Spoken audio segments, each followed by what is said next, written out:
Point भी आपको समझ लीजिए तो फिर रेडियस खत्म।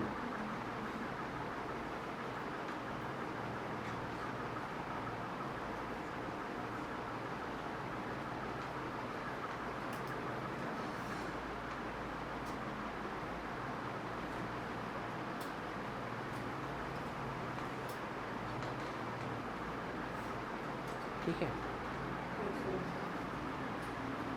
तो जब हमने रेडियस का ग्राफ बनाया था तो पहले साइज इंक्रीज, फिर कांस्टेंट और फिर इंक्रीज। लेकिन जब आप आयनिक रेडियस का बनाए तो लगातार इंक्रीज हो रही है और लास्ट में जिंक पिस के केस में आपकी इंक्रीज होती है, लगातार डिक्रीज होती है आपकी। इसका कहीं से कोई रिलेशन नहीं है आपके किसी भी कॉन्सेप्ट से, एटॉमिक रेडियस का कॉन्सेप्ट है, तो ये तो सिर्फ ऐसे ही नॉलेज के लिए।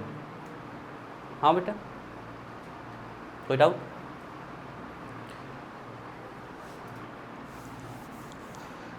अब इसके बाद लिखना है रेडियस ऑफ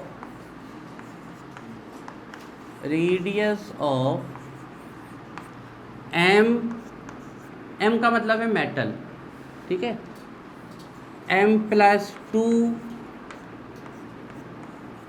एंड m+3। बताओ इसमें सबसे बड़ी रेडियस किसकी होगी और सबसे छोटी रेडियस किसकी होगी? चलो इसको एज एग्जाम्पल समझते हैं।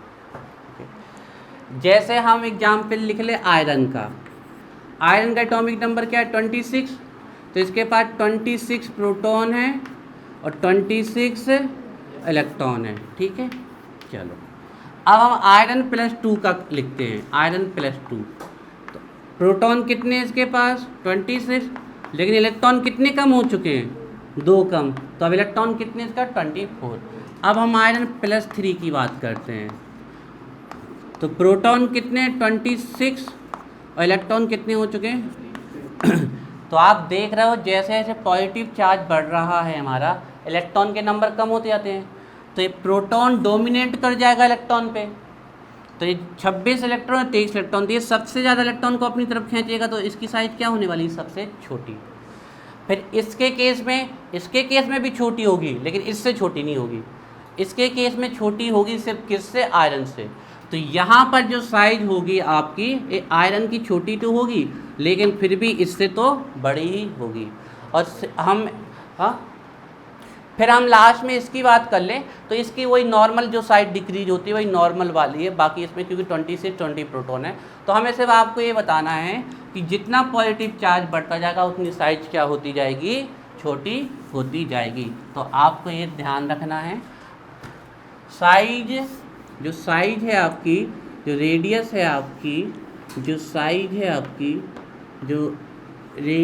है आपकी, वो इन्वर्सली प्रोपोर्शनल होती है टू अट्रैक्शन। अट्रैक्शन के इन्वर्सली प्रोपोर्शनल होती है, डेट मीन पॉजिटिव चार्ज के। पॉजिटिव चार्ज, ठीक है। तो बताओ m+1, m+2 और m+3 में सबसे बड़ा कौन होगा?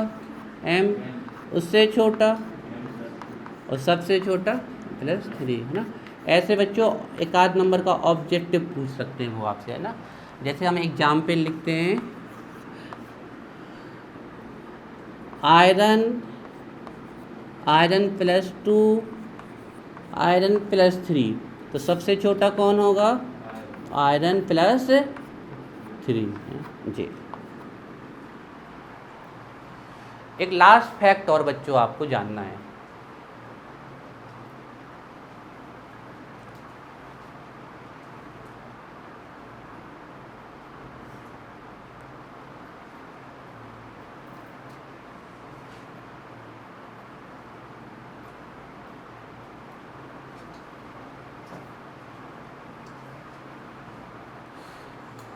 एक लास्ट फैक्ट जो बच्चों है, इससे रिलेटेड एक क्वेश्चन भी बनता है, लेंथेनाइट कॉन्ट्रैक्शन, जो आज से 8-10 दिन बाद पढ़ेंगे आप लोग। वो लास्ट फैक्ट और आपको देखना है, वो क्या? वो ये देखिए ध्यान से थोड़ा यहाँ पर। देखिए ये होती है 3D सीरीज, ये 4D सीरीज और ये 5D सीरीज और ये 6D सीरीज। 4D सीरीज और 5D सीरीज के बारे में एक बहुत फैक्ट है, बहुत इंपॉर्टेंट फैक्ट है। 4D एंड 5D सीरीज के बारे में एक बहुत ही इंपॉर्टेंट फैक्ट है। वो फैक्ट क्या है देखते हैं हम। देखिए ये हो गई 3D सीरीज, ये हो गई 4D सीरीज, ये 5D सीरीज और नीचे 6D सीरीज भी है उसके बाद में। अच्छा आप देख रहे हो कि 3D सीरीज 4th पीरियड से है, 4D सीरीज 5th पीरियड से है और 5D सीरीज 6th पीरियड से है। मतलब पीरियड मतलब किसका नंबर होता है, ये ऑर्बिट का नंबर। तो इसके पास 3 ऑर्बिट हैं, सॉरी 4 ऑर्बिट हैं। इसके पास कितने ऑर्बिट हैं, 5। और इसके पास कितने ऑर्बिट है, 6। इसके पास 6 ऑर्बिट। तो हमारा दिमाग ये कहता है हमेशा, हमारा दिमाग हमेशा ये कहता है और ये केमिस्ट्री भी कहती है कि डाउन द ग्रुप साइज क्या होती है, इंक्रीज। मतलब स्कैंडियम से ज़्यादा होनी चाहिए इट्रियम की और इट्रियम से ज़्यादा होनी चाहिए लेंथेनम की। ये हमारा कॉन्सेप्ट कहता है जो हमने आज तक पढ़ा है और ऐसा होता भी है। हम इसमें देख लें तो साइज लगातार बढ़ती है, इसमें देख लें तो बढ़ती है। अच्छा जब आप यहाँ से यहाँ जाते हो 3D सीरीज से 4D सीरीज में, तब तो साइज बढ़ती है, इसमें कोई दिक्कत नहीं है। 3D से जब 4D में आप जाते हो तब तो साइज बढ़ती है। लेकिन जब आप 4D से 5D में जाते हो तो साइज बढ़ती नहीं, लगभग एक सी हो जाती है।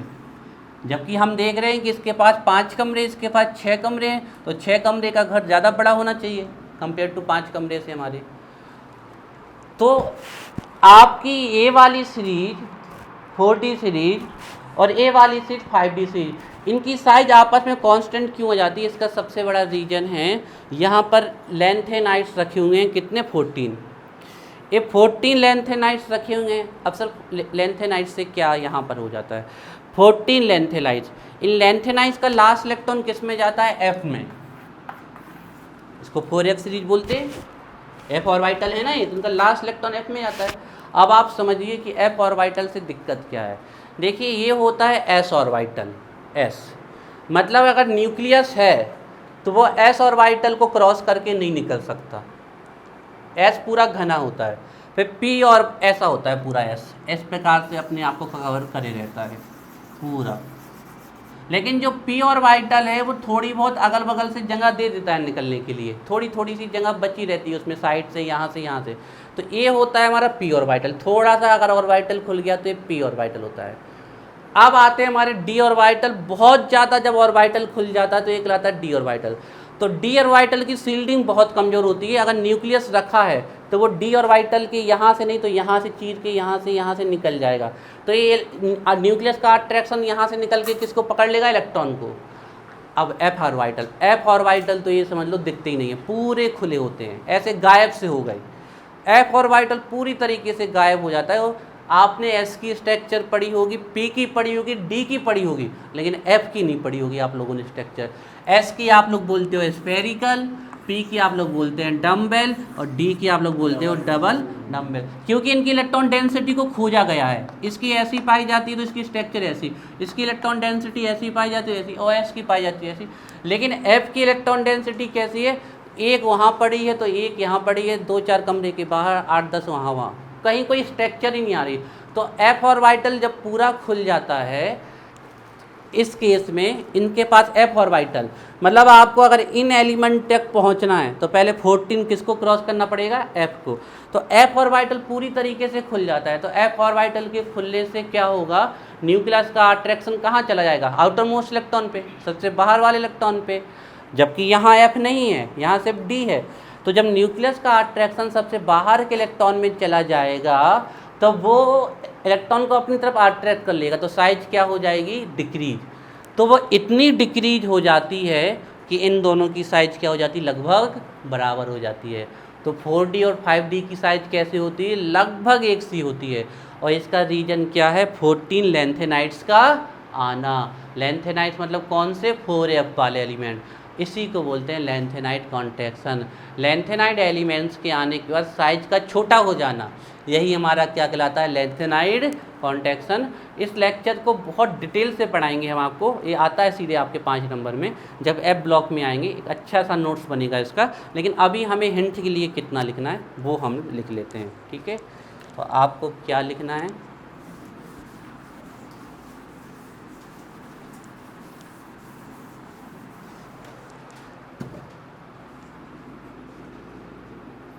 स्टार या हैश लगा के लिखिए। द साइज ऑफ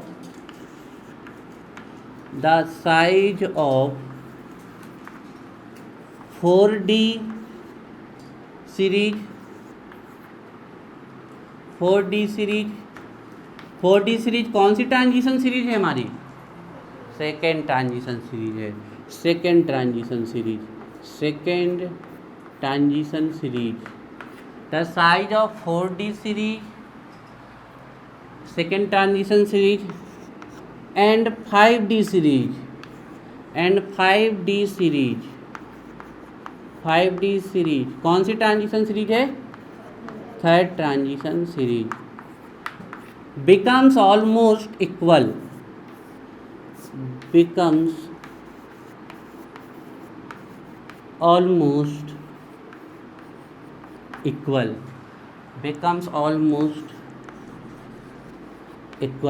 कौन सा contraction? Lanthanide contraction, due to lanthanide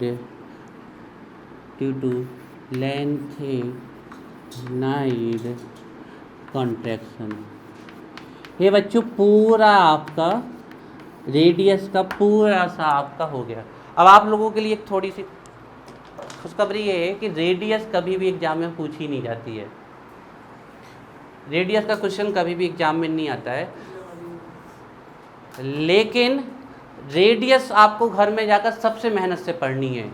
एक इसलिए क्योंकि रेडियस से 70% डी ब्लॉक कवर होता है आपका।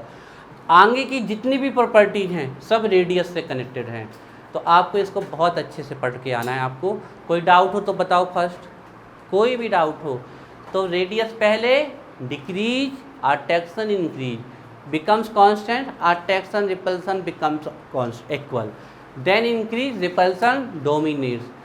+2 रेडियस लगातार डिक्रीज होती है, किसके केस में इंक्रीज होती है? जिंक +2 के केस में। अगर हम मेटल का +2 आयन, मेटल का +3 आयन देखें तो जैसे जैसे पॉजिटिव चार्ज बढ़ता जाएगा साइज डिक्रीज होती जाएगी। और आपकी ग्रुप में नीचे जाने पर साइज बढ़नी चाहिए, 3D से ज़्यादा 4D की होनी चाहिए तो होती है, 4D से ज़्यादा 5D की होनी चाहिए नहीं होती है। इन दोनों की साइज लगभग बराबर हो जाती है। इसका कारण है F सेल के आ जाने से न्यूक्लियस का अट्रैक्शन बढ़ जाता है, जिससे इसकी साइज इतनी छोटी हो जाती है कि ऊपर वाले के बराबर हो जाती है ना। The size of length is become बिल्कुल इक्वल। जैसे कि हम आपको एग्जाम्पल लिख दें यहाँ पर, जिरकोनियम एंड हाफनियम दोनों की साइज बिल्कुल सेम है। जिरकोनियम की एंड हाफनियम की दोनों की साइज बिल्कुल एक है। देखिए ये है जिरकोनियम और ये है हाफनियम। होना हाफनियम को बड़ा चाहिए, लेकिन दोनों की साइज बिल्कुल सेम है, जिरकोनियम की एंड हाफनियम की बिल्कुल same. Radius of zirconium is equal to radius of hafnium. ठीक है, तो फिर होमवर्क लिख लीजिए कल का। कल का होमवर्क है electronic configuration of 3D series. Electronic configuration of 3D series. Electronic configuration of 3D series. Next question है कल का, रेडियस और size of D block elements. Date जरूर डाल लीजिएगा 3/9/21। हम अभी होमवर्क चेक करेंगे किसी दिन। रेडियस और size of D block elements, electronic configuration of 3D series, radius और size of 3D elements, sorry D block elements. एक क्वेश्चन और है, हाँ एक क्वेश्चन और है, why ZnCdHg are not called transition elements, ये कल भी दिया था हमने। Why Zn, Cd and Hg are not called transition elements, are not called transition. ठीक है, ये तो बहुत इंपॉर्टेंट बच्चों है ना, पढ़ के आना है इसको। ठीक है, तो कल का आपका होमवर्क है, वो कल पढ़ के आइए। कल हम पहले होमवर्क सुनेंगे और सबकी होमवर्क की कॉपी चेक करेंगे। ठीक है, अच्छा थोड़े से वो रुक जाएं गुरुकुल वाले, हम उनसे पूछाई कर लें। और